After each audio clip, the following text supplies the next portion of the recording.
was better. Open the door like you open your legs.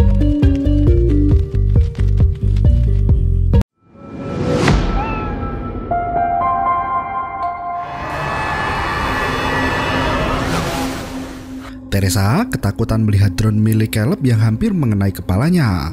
Saat itu, Teresa tengah menikmati pagi dengan membaca buku di tepian hutan. Ia menemani adik sepupunya Jessica yang sedang menjalani detoksifikasi narkoba. Sementara Caleb adalah pacar Jessica yang menyebalkan. Pria itu selalu mengganggu Teresa yang kutu buku dan suka menyendiri. Kesal dengan tingkah Caleb, Teresa berkata jika baling-baling di atas drone bisa melukai kepalanya. Caleb justru tertawa dan berkata jika benda itu tidak mungkin bisa memenggal kepala manusia, namun meninggalkan bekas goresan tipis di wajah. Teresa mulai berpikir untuk memeriksa kondisi Jessica. Caleb berkata baru saja memberikan obat tidur untuk kekasihnya yang sedang sakau. Jam 12 siang, Teresa berjalan ke kabin untuk membangunkan adiknya. Ia masuk ke dalam kamar dan menemukan Jessica berbaring di atas ranjang. Dengan nada ceria, Teresa memeriksa apakah adiknya sudah bangun atau belum. Mengetahui Jessica masih tidur pulas, Teresa berbisik jika ia ingin pergi dari tempat itu dan kabur ke kota bersama Caleb. Jessica masih terdiam saking lelapnya tidur.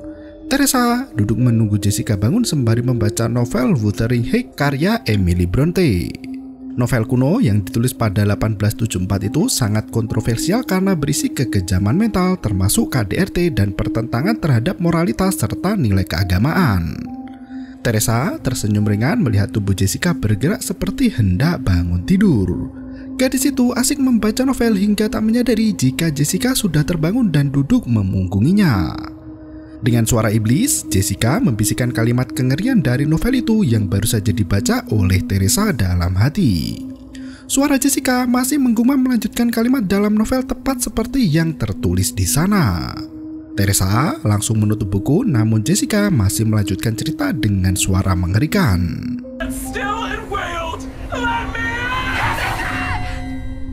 Teresa beranjak untuk menghampiri adiknya. Tiba-tiba, tubuh Jessica terkulai lemah di lantai dengan wajah sangat pucat dan tak bertenaga. Setelah sempat terdiam beberapa saat, gadis itu mulai kejang-kejang dan mengeluarkan cairan putih dari mulutnya. Teresa yang panik mencoba menenangkan Jessica dan melindungi kepalanya. Gadis itu berhenti bergerak seketika. Teresa memeriksa denyut nadi di dada Jessica. Tiba-tiba mata Jessica terbelalak dan tangan kiri Jessica mencekik leher Teresa dengan kuat sehingga tangan kanannya menarik rambut Teresa sampai kulit tengkoraknya lepas. Teresa berlari menghampiri Caleb dengan kepala penuh darah. Jessica berjalan mengambil drone itu dan ia sengaja ingin menebas leher dengan menggunakan baling-baling drone itu. Tubuh Jessica terpental masuk ke danau dan langsung diselamatkan oleh Caleb. Teresa yang kesakitan meneriaki Caleb agar tidak melindungi Jessica. Tubuh Caleb dibawa mati tenggelam di mana darah bercucuran mencemari air danau. Seketika itu, kepala Caleb terhempas ke daratan di mana tubuhnya habis dimakan Jessica. Tak berselang lama, tubuh gadis pesakitan itu melayang ke udara dan film pun dimulai. Satu hari sebelumnya, Beth duduk di toilet umum untuk memeriksa kehamilan.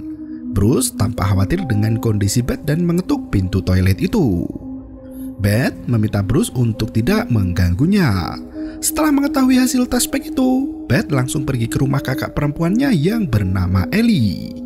Saat itu, Ellie yang berperan sebagai single mom sedang asik bekerja memintal benang sembari mendengarkan musik sangat kencang. Ia memiliki 3 orang anak yaitu Bridget, Dani, dan si kecil Casey. Dani sangat suka dengan musik dan sering latihan menjadi DJ, sementara Bridget adalah gadis aktivis yang suka ikut berdemo. Berbeda dengan kedua kakaknya, Casey lebih senang berdiam diri di dalam kamar sembari melakukan hobinya memenggal kepala boneka. Ia sering mencuri gunting milik ibunya yang tajam. Ketiga anak itu sangat senang bermain bersama di lingkungan apartemen rumahnya. Bahkan anak dari apartemen lain sering mengunjungi mereka. Suara bel rumah kembali terdengar saat anak-anak ribut bermain. Ellie yang sedang mencuci rambut buru-buru membukakan pintu, namun tak ada siapapun di depan apartemen. Tiba-tiba dari belakang Beth mengejutkan kakaknya itu. Mereka saling berpelukan karena sudah sangat lama tidak bertemu. Beth mengaku naik Uber dari Lux untuk menuju ke kota LA tempat tinggal kakaknya. Ia segera masuk ke dalam rumah dan berbincang dengan ketiga anak Ellie. Kedatangannya itu adalah untuk memberi kado pada suami Ellie yang bernama Jack. Mendengar kata ayah, tiga anak Ellie langsung terdiam. Ellie terpaksa meminta anak-anaknya untuk beli pizza agar dirinya bisa berbincang berdua dengan Beth. Ternyata mereka sudah bercerai sejak setengah bulan yang lalu. Jack angkat kaki dari rumah Ellie karena merasa berat menanggung biaya hidup anak-anak mereka sendiri. Ellie menangis karena ia sudah menelpon Beth saat bertengkar dengan suaminya, namun adiknya itu tidak menjawab telepon darinya. Beth pun meminta maaf karena terlalu fokus mengikuti tur bersama rekan kantornya. Ia berharap bisa naik jabatan dan menjadi wanita pertama yang menduduki jabatan incarannya itu. Ellie tak bisa menerima alasan apapun dari Beth. Ia harus segera pindah dari apartemen karena sudah telat membayar sewa selama sebulan lebih. Ia meminta Beth untuk tidur di sofa malam itu. Selang beberapa jam kemudian, anak-anak sudah kembali masuk ke dalam basement apartemen setelah berbelanja. Beth berdiam diri di kamar mandi sembari memeriksa pesan suara yang masuk ke telepon beberapa minggu yang lalu. Ternyata Ellie benar pernah menelponnya. Ellie menghampiri Beth dan duduk berdua di atas bak mandi sembari membicarakan masalah mereka masing-masing. Di basement, anak-anak keluar dari mobil dengan membawa pizza dan minuman. Si kecil Casey tampak minum soda hingga tiba-tiba terjadi gempa hebat yang memporak-porandakan rumah mereka. Selang beberapa menit, gempa itu berhenti dan menyisakan lubang di bawah tanah gedung itu. Danny mencoba menyinari ruang bawah tanah itu dan menemukan sebuah lemari berangkas kuno. Ia yakin di dalam berangkas itu tersimpan harta yang sangat mahal harganya. Ia langsung turun ke bawah untuk memeriksa dan mengabaikan peringatan dari kakaknya Bridget. Danny mulai mencari kunci dan kode apapun yang ada di dalam ruangan itu. Selain berangkas, tumpukan buku beserta loker laci kecil tampak memenuhi ruang bawah tanah. Dari mengacau dan membuka sebuah kotak yang ada di dalamnya tersimpan foto lama 3 pendeta dengan kitab aneh. Danny mencuri bungkusan kertas di bawah foto yang berisi piringan hitam dan memasukkannya ke dalam tas.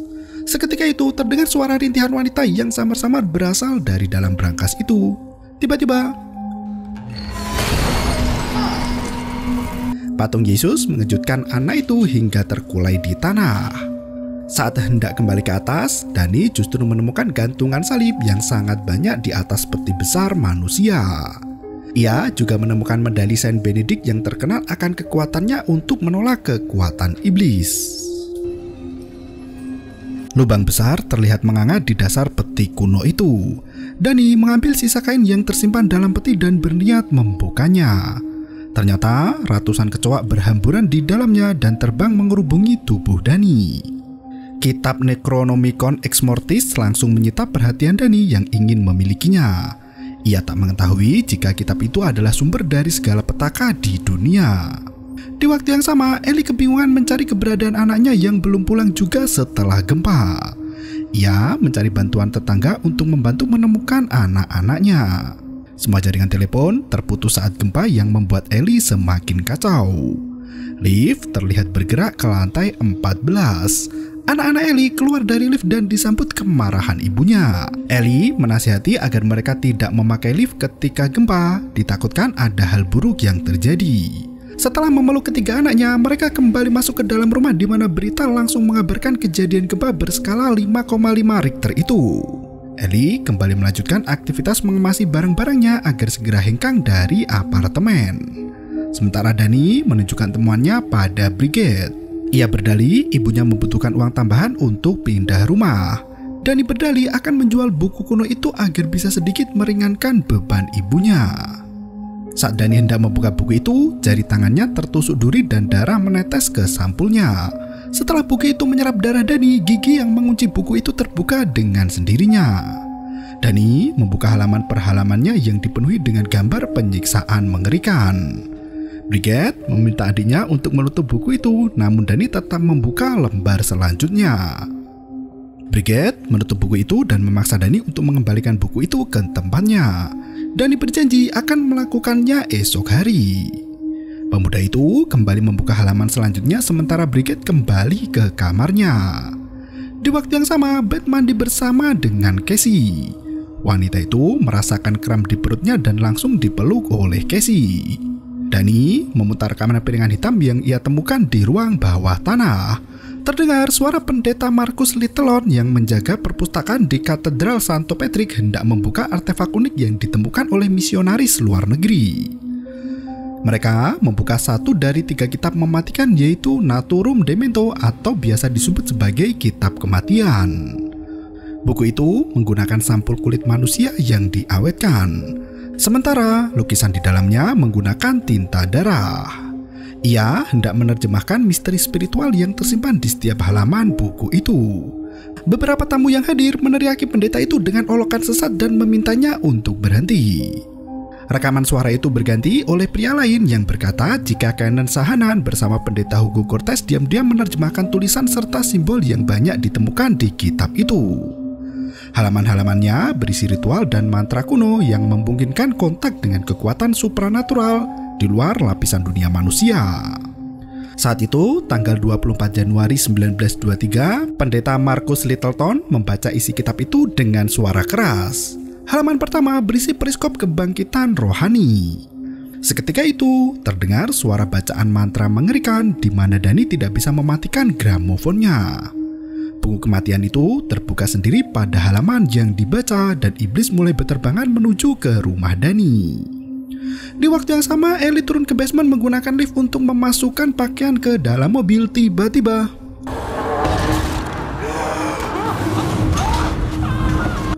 serangan gaib itu membuat Ellie jatuh pingsan di dalam lift yang luluh lantak. Selang beberapa saat, ia terbangun di mana lampu lift terus berkedip menandakan ada kerusakan. Ellie berusaha membuka pintu lift itu namun tidak berhasil. Sosok makhluk mulai menyerangnya dari belakang dengan suara auman mengerikan. Ellie berusaha menghindar ke sana kemari namun suara itu terus mengikutinya. Makhluk itu menampar Ellie yang berteriak dan menggantung lehernya ke atas. Ellie berusaha bertahan namun tangan dan kakinya dijerat kencang sampai berdarah. Listrik di apartemen mereka berkedip hingga membuat Casey ketakutan. Saat lampu padam, Dani menutup buku itu sementara Bridget memeriksa keluar jendela. Ia berkata pada Beth jika hanya gedung mereka saja yang mati lampu. Beth dan Casey memeriksa ke dalam kamar Ellie namun wanita itu tak ada di tempatnya.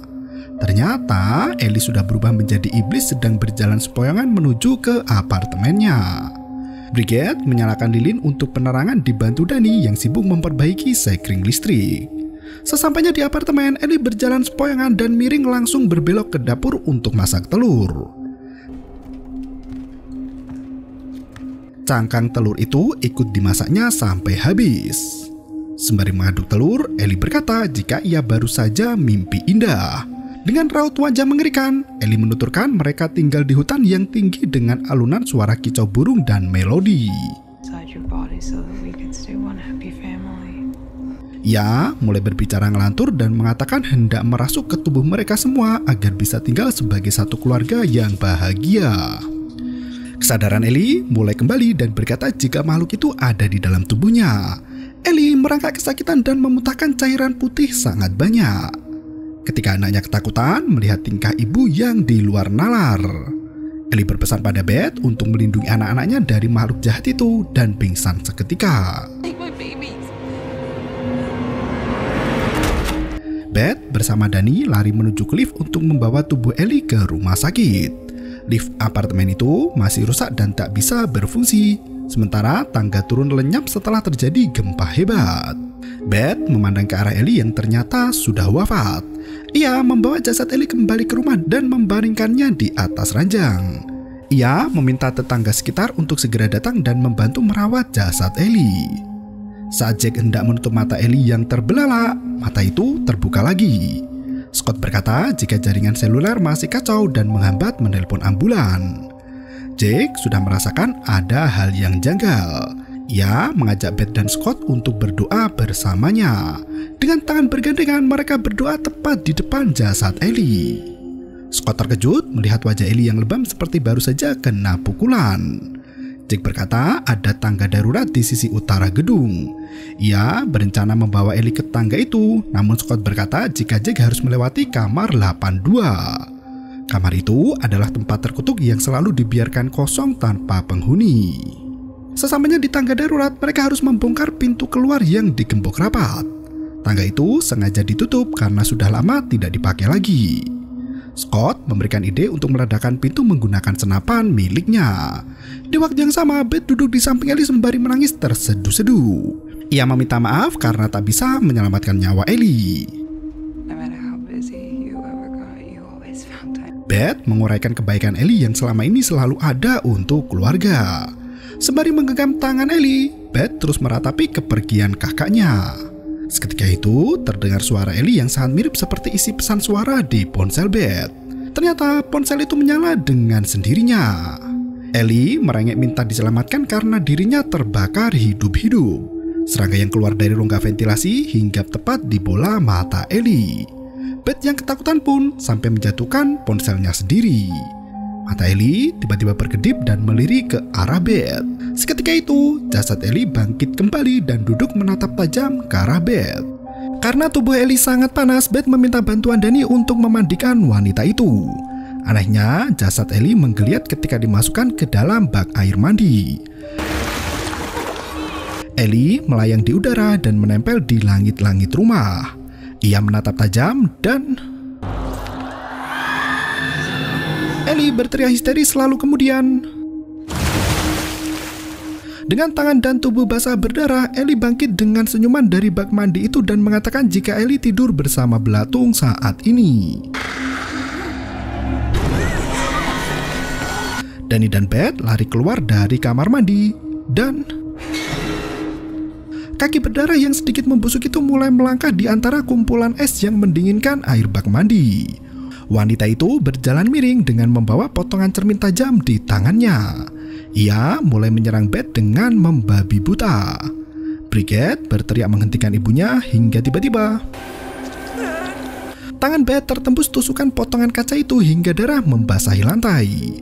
Bridget kembali berteriak pada ibunya untuk berhenti menjadi gila. Ellie menarik potongan kaca itu dari tangan Beth dan berkata pada anaknya jika semua itu bukan salah dirinya. I'm free now. Ellie berkata jika dirinya kini telah dibebaskan. Seketika itu, Ellie menyerang anaknya sendiri dan menusuknya dengan sebuah alat jahit. Untungnya, Danny segera menyingkirkan Ellie dari tubuh Bridget. Tak berselang lama, Jake masuk ke dalam rumah Ellie dan disambut dengan serangan mematikan. Wanita gila itu bertengger di atas tubuh dan memakan bola mata Jake. Tak hanya itu, Ellie juga memuntahkan bola mata yang menghambat kerongkongannya hingga tertelan pria tak dikenal. Beth langsung mengunci diri di dalam apartemen bersama anak-anak dan meninggalkan Ellie di luar sendirian. Ketukan pintu mulai terdengar mendobrak rumah mereka. Ellie membenturkan kepalanya sendiri ke pintu itu sementara Beth dan anak-anak menghalangi pintu dengan lemari dan rantai besi. Setelah suara ketukan berhenti berbunyi, Beth mendekati pintu untuk mengintip dari lubang pengintip.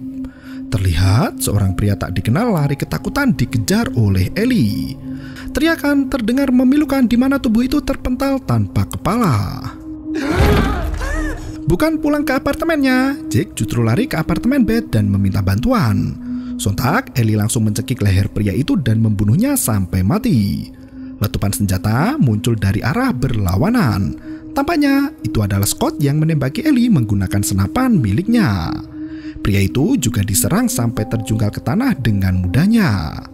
Ellie menatap ke dalam kaca pengintip berharap Beth sedang memandanginya. Beth mencoba meminta bantuan melalui jendela, namun cuaca hujan membuat jalanan itu sepi dan suara pun tak terdengar. Bridget mulai menyalahkan Danny dan mereka berdua mulai bertengkar hebat. Beth melerai mereka berdua dan meminta agar tidak saling menyalahkan satu sama lain selamanya. Dani menunjukkan buku yang ia curi dari ruang bawah tanah pada Beth. Bridget berkata jika wajah ibunya mirip seperti satu makhluk yang ada di buku itu. Beth membuka lembar demi lembarnya. Di waktu yang sama, Casey berjalan ke pintu luar karena mendengar suara lantunan lagu anak-anak. Sementara si Bridget pergi ke dapur untuk mengobati luka di pipinya. Sesampainya di pintu, Casey memanggil ibunya dan menunjukkan piringan hitam pada Beth dan berkata jika ia mencurinya juga. Dani berkata jika di dalam piringan hitam itu ada suara pendeta yang membaca semua bagian dari dalam buku itu berupa doa dan mantra aneh. Luka di pipi Bridget mulai menyebar dan menjadi hitam. Terdengar suara bisikan setan memanggil nama Bridget berulang kali. Kitab kematian itu kembali membuka ke halaman dengan gambar mengerikan. Hidung dan telinga Bridget mulai mengeluarkan cairan hitam yang sangat banyak. Casey mengintip ke lubang pintu dan melihat Ellie duduk memungkunginya. Wanita itu mulai berdiri dan berbalik ke arah Casey, menghampiri anak itu dengan berjalan sempoyongan. Ia mencoba mengelabui Casey agar mau membukakan pintu. Di waktu yang sama, Bridget berusaha membersihkan noda hitam di mulutnya, namun ternyata ia justru memuntahkan ratusan serangga berukuran kecil yang masih hidup dan menggeliat. Ellie masih berusaha membujuk Casey untuk membukakan pintu. Casey mulai memutar tuas kunci dan leher Casey dicekik oleh wanita kerasukan itu dan langsung diselamatkan oleh Beth beserta Dani. Casey menangis sejadinya sembari meminta maaf pada kakaknya. Beth kembali mengintip dari lubang pintu di mana Ellie memakinya dengan sebutan pelacur bau. Dani kembali ke kamar sambil menangis dan ditenangkan Casey. Di waktu yang sama, Beth mendengar suara berisik dari dapur dan bergegas menghampirinya. Terlihat beberapa barang berhamburan di lantai dan Bridget duduk terbalik di atas meja. Beth menghampiri keponakannya itu yang ternyata sedang mengunyah beling. Bridget mengatakan jika dirinya harus membunuh hewan yang merayap di dalam perutnya. Seketika itu, beling yang dikunyah hampir keluar menembus kulit leher tanpa tulang dan Bridget mulai menyerang tantenya. Perkelahian kembali terjadi di mana Bridget menghampiri mereka. Bridget bangkit lagi dan menyerang Dani. Dani masuk ke dalam kamarnya dan menutup pintu, namun Bridget dengan mudah mengempaskan tubuh adiknya itu. Melihat Casey menangis di pojokan, Bridget beralih menyerangnya. Hingga tiba-tiba boneka Stephanie Casey menusuk mulut Bridget sampai menembus ke belakang otaknya. Bridget mengeluarkan boneka tongkat itu dan mati terkulai di lantai. Beth menenangkan Casey yang tampak ketakutan. Casey berkata apa yang menimpa ibu dan kakaknya akan segera menimpa mereka juga. Jenazah Bridget diikat dan dibungkus dengan kain agar tidak hidup lagi dan membahayakan nyawa mereka. Beth meminta Dani untuk memutar piringan hitam itu lagi agar mereka mendapatkan mantra untuk melenyapkan kutukan. Mereka memutar piringan hitam terakhir berharap isi piringan itu adalah mantra penangkal sihir. Kali ini Beth mendengarkannya sendirian di dalam kamar sementara Dani dan Casey menunggu di depan dengan membawa senjata untuk berjaga-jaga. Terdengar suara pendeta yang berkata jika ia sudah membaca dengan lantang isi buku itu selama 2 hari lamanya. Keinginan untuk memahami dan berkomunikasi dengan dunia lain makin salah arah. Rekaman terakhir itu adalah peringatan pada siapapun yang bersentuhan dengan keganasan alam lain. Mantra Naturum Demento tidak bisa dihancurkan. Ia meminta siapapun yang memegang kitab itu untuk menguburnya dalam-dalam di sebuah lemari besi rahasia karena semua mantra yang telah ia baca bisa melepaskan entitas iblis melampaui mimpi buruk manusia yang paling gelap. Pendeta itu berkata jika iblis itu telah merasuki Cortez dan membusukkan manusia itu dari dalam. Para pendeta berusaha mengusir entitas busuk itu dari dalam tubuh Cortez, namun iblis itu justru merasuki Sanahan. Rekan pendeta datang untuk membantu mereka, namun orang yang kerasukan bertambah banyak dan menyebar cepat di antara mereka. Seketika itu terdengar suara kucing yang tinggal di pipa saluran udara. Ellie tersenyum melihat kucing itu seolah mendapat jalan keluar untuk masuk ke rumahnya sendiri. Pendeta kembali berbicara jika kejahatan iblis tidak terikat oleh aturan di dunia manusia. Iblis itu akan menciptakan teror dengan kekacauan dan putus asa. Pendeta itu berkata jika ia pernah membunuh saudaranya yang kerasukan dan membakarnya di kobaran sekam. Namun mereka menari di dalam nyala dan menikmati apinya. Suara derap langkah kaki di saluran pipa udara terdengar masuk ke atap apartemen Dani. Casey berkata jika kucing milik Pak Fonda sering menyelinap di saluran air itu untuk mencari tikus. Pendeta itu masih berbicara dalam rekamannya mengatakan jika semua mayat kerasukan yang dikubur di tanah suci kembali bangkit dengan dipenuhi amarah. Danny dan Casey mencoba membuka pintu di kamar Beth, namun di belakang mereka sosok mengerikan muncul dengan melayang hingga tak terdengar bunyi langkah kakinya. Seketika itu, Danny berhasil menusuk perut Bridget menggunakan pisau di tangannya. Pisau itu masih tertancap di perut Bridget. Tiba-tiba Bridget menusuk tangan Danny menggunakan pisau itu hingga menembus menacap meja. Beth masih mendengarkan kisah si pendeta yang bersembunyi di ruang bawah tanah seharian. Pendeta itu harus mencincang seluruh tubuh orang yang kerasukan hingga habis tak bersisa. Bridget memuntahkan darah ke atas tubuh Danny dan menarik pisau dari lengan adiknya. Danny melihat ada gas pematik api portable di samping tangannya. Ia pun segera menyemprotkan api ke muka Bridget hingga terbakar hidup-hidup. Beth masih mendengarkan suara pendeta hingga tak menyadari apa yang merayap di tembok belakang.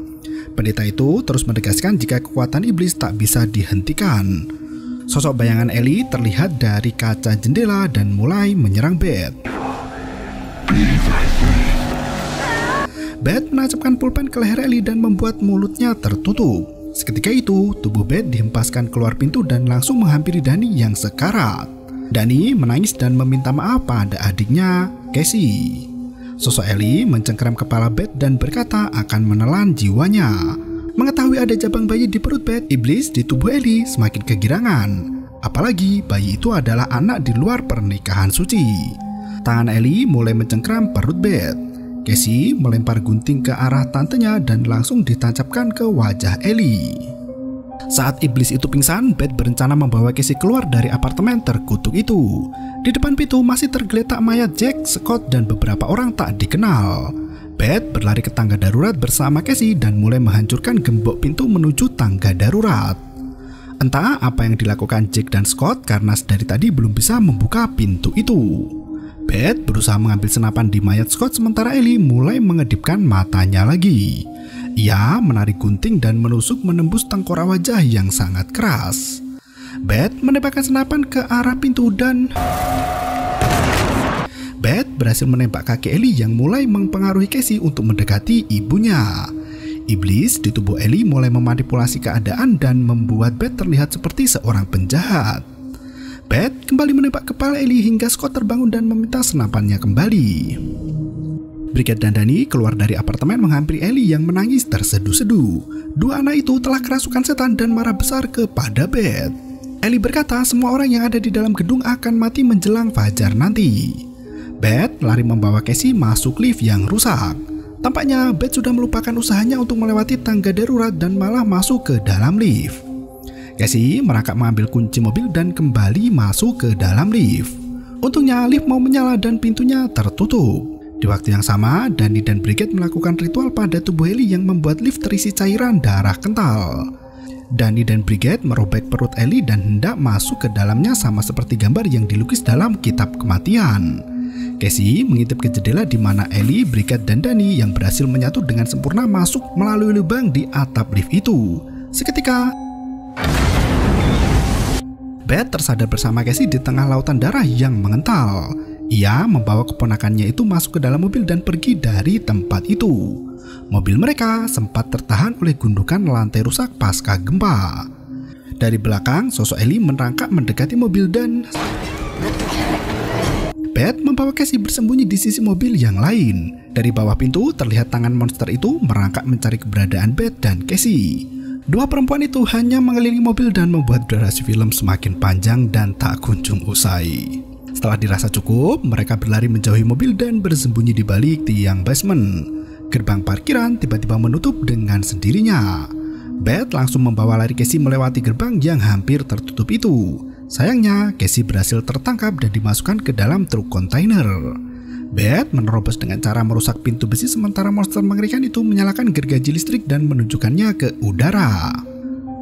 Mereka berencana memenggal kepala Casey yang tak juga dilakukan untuk menunggu Beth lari sampai ke dalam kontainer. Benar saja, Beth menembak monster itu dengan senapan dan Casey merangkap bersembunyi di bawah truk itu.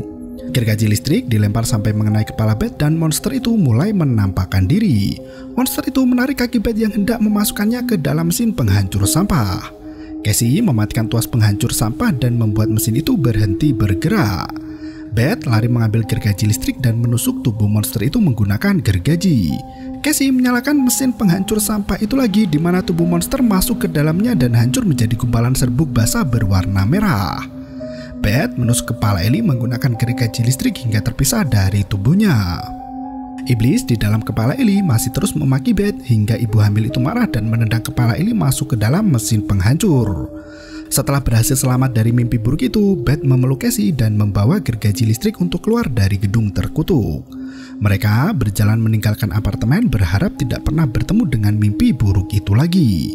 Tak berselang lama, penghuni apartemen lain pulang ke kamar sembari melakukan video call. Wanita itu melihat banyak potongan tubuh manusia dan ceceran darah di mana-mana. Iblis yang masih bersemayam di sana kembali menyerang dan merasuki tubuh gadis itu dan film pun berakhir. Efek gore dan sadisme masih melekat dan menjadi sorotan di franchise garapan sutradara Lee Cronin ini. Meski jalan ceritanya kurang masuk akal dan cukup membelit, efek kengerian yang ditampilkan berhasil menutupi segala kekurangan filmnya. Kesalahan lain ditemukan pada saat piringan hitam yang konon dibuat pada tahun 1923. Padahal rekaman berupa vinil piringan hitam baru ditemukan sekitar akhir tahun 1940-an. Darah kental yang mengucur pun tak sehebat sequel-sequel sebelumnya. Jalan cerita sekilas mirip seperti film horor dalam negeri yang berisi konflik tanpa klimaks yang jelas. Bisa dibilang, Cronin gagal memenuhi kerinduan berdarah dari para pecinta waralaba Evil Dead-nya. Apakah sequel selanjutnya bisa menebus kekalahan ini? Kita nantikan bersama. Terima kasih dan sampai jumpa. Yo, bermau, itu ketarep.